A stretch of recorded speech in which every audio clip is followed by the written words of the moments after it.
Welcome students. जैसे कि हमने एक टॉपिक डिस्कस किया था किरचॉफ सेकंड रूल के मतलब, तो उसी से रिलेटेड एक प्रॉब्लम सॉल्व करेंगे ताकि हमारा जो कॉन्सेप्ट है मज़ीद क्लियर हो सके। तो प्रॉब्लम क्या है? Calculate the currents in the three resistances as shown in figure. हमें एक सर्किट दिया गया है जिसमें हमारे पास तीन रेजिस्टेंसेज हैं, R1, R2, R3, और हमें ये कहा गया है कि हमने इनमें से पास होने वाला करंट फाइंड करना है। जैसे कि हम जानते हैं कि रेजिस्टेंस से मुराद किसी भी पॉइंट पे अगर हमारे पास करंट पास हो रहा है तो उस करंट को पास होने में कितनी रुकावट महसूस हो रही है तो हम उसे रेजिस्टेंस कहते हैं। तो यहाँ पे आप देखें सर्किट में हम देख रहे हैं कि यहाँ पे दो बैटरीज भी अटैच है हमारे पास, जिसे मैंने कह दिया V1 और V2 से डिनोट कर दिया उनके वोल्टेजेस को। जो बैटरी नंबर 1 है उसका वोल्टेज हमारे पास है 28 वोल्ट्स, और जो बैटरी नंबर 2 है उसका जो हमारे पास वोल्टेज है वो है 7 वोल्ट्स। तो यहाँ पे आप देखें कि जो R1 है वो है 4 ओम्स, R2 जो है वो 2 ओम्स की है, और जो R3 है 1 ओम्स की है। तो इस सर्किट को सॉल्व करने के लिए हम किरचॉफ सेकंड रूल यूज करेंगे। जैसे कि हमने किरचॉफ सेकंड रूल के मुताबिक पढ़ा था कि किसी भी हमारे पास सर्किट में जो पोटेंशियल ड्रॉप होता है, यानी कि जो वोल्टेजेस का सम है वो इक्वल टू 0 होता है। तो उसके लिए हम यहाँ पे देख सकते हैं कि जैसे जो सर्किट है इसमें दो मेरे पास स्मॉल सर्किट्स एक तरह से बन रहे हैं कि जो एक लेफ्ट हैंड साइड का मेरे पास लूप बन रहा है उसे मैंने यहाँ पे लिखा हुआ है 1, और जो राइट हैंड साइड पे लूप है उसे मैंने लिखा है 2। तो इसमें जो डायरेक्शन में अगर करंट की लूँ, जो करंट यहाँ से पास हो रहा है, तो इन दोनों लूप्स में जो करंट की डायरेक्शन है वो मैं सेम लूंगी, क्योंकि ये भी हमने डिस्कस किया था कि अगर हम लोग सेम डायरेक्शन लेते हैं करंट की तो हमें आसानी होती है, क्योंकि जब हम लोग सॉल्व करते जाते हैं पूरे का पूरा प्रॉब्लम कोई भी, तो अगर एंड में हमारे पास करंट की डायरेक्शन ठीक नहीं भी थी तो उसके साथ नेगेटिव साइन आ जाएगा और हमें पता चल जाएगा कि असल में जो करंट की डायरेक्शन थी वो ऑपोजिट थी। तो यहाँ पे मैं जो डायरेक्शन ले रही हूँ करंट की वो एंटी क्लॉकवाइज ले रही हूँ। तो लूप नंबर 1 में मैं कह देती हूँ कि मेरे पास जो करंट है वो है I1, और लूप नंबर 2 में जो मेरे पास करंट है वो है I2। तो यहाँ पे सबसे पहले अपने पास डाटा लिख लेते हैं कि हमें क्या क्या क्वांटिटीज गिवन है। सबसे पहले यहाँ पे देखें हमें गिवन है R1 की हमारे पास क्या वैल्यू है, वो है 4 ओम्स है। R2 हमारे पास है 2 ओम्स, ठीक है। R1 4 ओम्स, R2 हमारे पास 2 ओम्स है। R3 हमारे पास कितना है 1 ओम, और हमारे पास जो बैटरीज हैं उनके वोल्टेजेस कितना है V1, जैसे कि हमने देखा कि वो हमारे पास है 28 वोल्ट्स, ठीक है। और V2 जो है हमारे पास वो कितना है, वो है 7 वोल्ट्स। अब हमने करंट फाइंड करने हैं जो कि R1 R2 R3 में से पास हो रहे हैं, यानी कि अगर मैं कह दूं कि जो R1 है उसके थ्रू जो करंट पास हो रहा है वो है IR1, ठीक है, वो फाइंड करना है हमने। फिर हमने फाइंड करना है IR2, ठीक है, और फिर हमने फाइंड करना है IR3। अब देखिए हम ये देख सकते हैं कि इन तीनों करंट्स को फाइंड करने के लिए हमें मेनली फाइंड क्या करने पड़ेंगे, I1 और I2, ठीक है। तो हम सबसे पहले उन्हें फाइंड करेंगे I1 और I2 को, ठीक है, और फिर उनके थ्रू हम फाइंड करेंगे IR1, IR2 और IR3। तो चलें सॉल्व करना स्टार्ट करते हैं। इस तरह करती हूँ मैं कि ये जो हमारे पास सर्किट डायग्राम थी इसे दोबारा यहाँ पे मैंने पेस्ट कर लिया है ताकि इसको देखते हुए हम इजीली सॉल्व कर सकें अपना प्रॉब्लम, ठीक है। सबसे पहले मैं लूँगी कि जो मेरे पास लेफ्ट हैंड साइड का लूप है, ठीक है, उसको हम डिस्कस करते हैं, उसको सॉल्व करते हैं सबसे पहले। तो हम अगर यहाँ से देखें कि अगर बैटरी से मैं स्टार्ट लूँ, ठीक है, इस लूप में जो मेरे पास वोल्टेजेस हैं, जो किरचॉफ सेकंड रूल है उसके मुताबिक हम लोग वोल्टेज ड्रॉप्स को लेते हैं।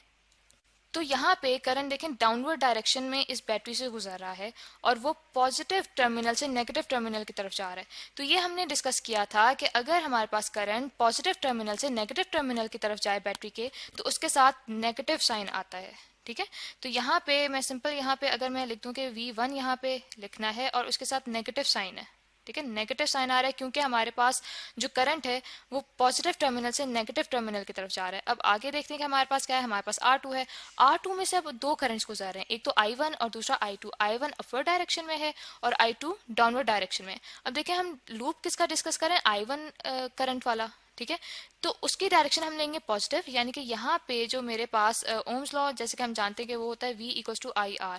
तो उसके मुताबिक जो वोल्टेज यहाँ पे बन जाता है इस रेजिस्टेंस के अक्रॉस, यानी कि R2 के अक्रॉस I1 की वजह से, वो हमारे पास बन जाएगा I1R2, ठीक है। और जो दूसरा करंट पास हो रहा है I2, वो चूंकि ऑपोजिट डायरेक्शन में है इसलिए उसके साथ नेगेटिव साइन आ जाएगा, तो मेरे पास आ जाएगा -I2R2।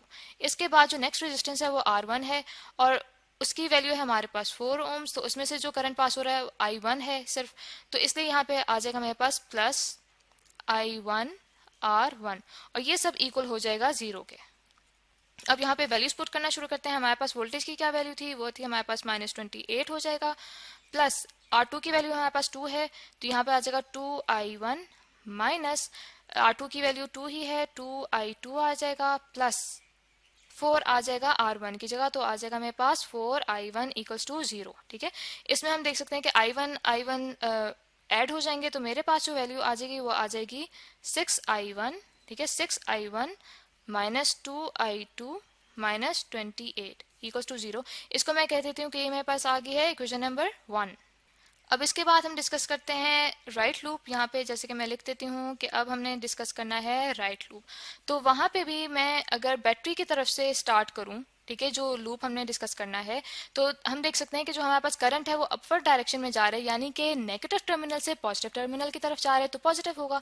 दैट मीन्स कि यहाँ पे जो मेरे पास पोटेंशियल आएगा इस बैटरी के क्रॉस वो आएगा V2। ठीक है, और फिर आगे हम देखते हैं कि हमारे पास R3 है, तो R3 में से सिर्फ एक करंट पास हो रहा है I2, तो यहाँ पे जो मेरे पास पोटेंशियल आ जाएगा वो आ जाएगा प्लस I2 R3। अब आगे देखते हैं कि हमारे पास R2 है। अब R2 में हमने पहले तो लूप नंबर 1 में I2 की डायरेक्शन ली थी नेगेटिव। ठीक है, लेकिन अब चूंकि हम लूप डिस्कस कर रहे हैं I2 से रिलेटेड, तो इसके साथ जो हमारे पास साइन आएगा वो आएगा पॉजिटिव, यानी कि आ जाएगा हमारे पास I2 R2। लेकिन I1 जो इसी R2 में से पास हो रहा है वो ऑपोजिट डायरेक्शन में पास हो रहा है, इसलिए यहाँ पे आ जाएगा माइनस I1 R2 और ये सब इक्वल हो जाएगा 0 के। अब इस तरह करते हैं कि इनकी वैल्यूज पुट करते हैं। V2 की जो वैल्यू है वो हमारे पास है 7। ठीक है, R3 की जो हमारे पास वैल्यू है वो है 1 ओम, यानी कि यहाँ पे सिंपल आ जाएगा हमारे पास I2। ठीक है, साथ ही है हमारे पास R2 की वैल्यू जो कि 1 है तो आ जाएगा यहाँ पे I2। ठीक है, माइनस हो जाएगा I1 R2 की वैल्यू हमारे पास 2 है तो हमारे पास आ जाएगा 2I1, यानी कि हम देख सकते हैं कि यहाँ पे जो I2 की वैल्यूज हैं वो ऐड हो रही हैं, तो हमारे पास आ जाएगा, सॉरी यहाँ पे हमने नहीं लिखा, हमारे पास R2 की वैल्यू है 2।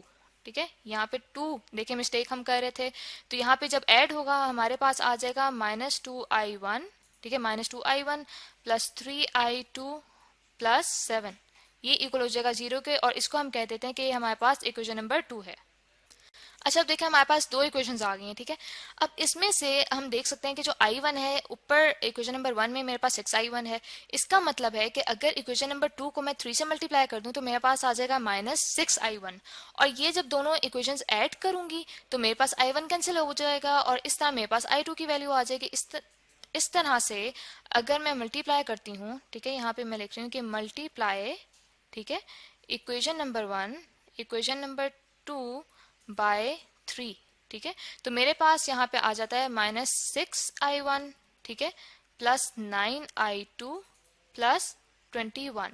ठीक है, और इसके साथ अगर मैं ऐड कर दूं इक्वेशन 1, ठीक है, इसे मैं कह देती हूँ कि मेरे पास इक्वेशन 3 है, यानी कि इक्वेशन 3 प्लस इक्वेशन 1। ठीक है, तो मेरे पास आ जाएगा यहाँ पे -6I1 plus 9I2 plus 21 equals to 0। ठीक है, और मेरे पास इक्वेशन नंबर 1 क्या है, इक्वेशन नंबर 1 मेरे पास है 6I1 minus 2I2 minus 28 equals to 0।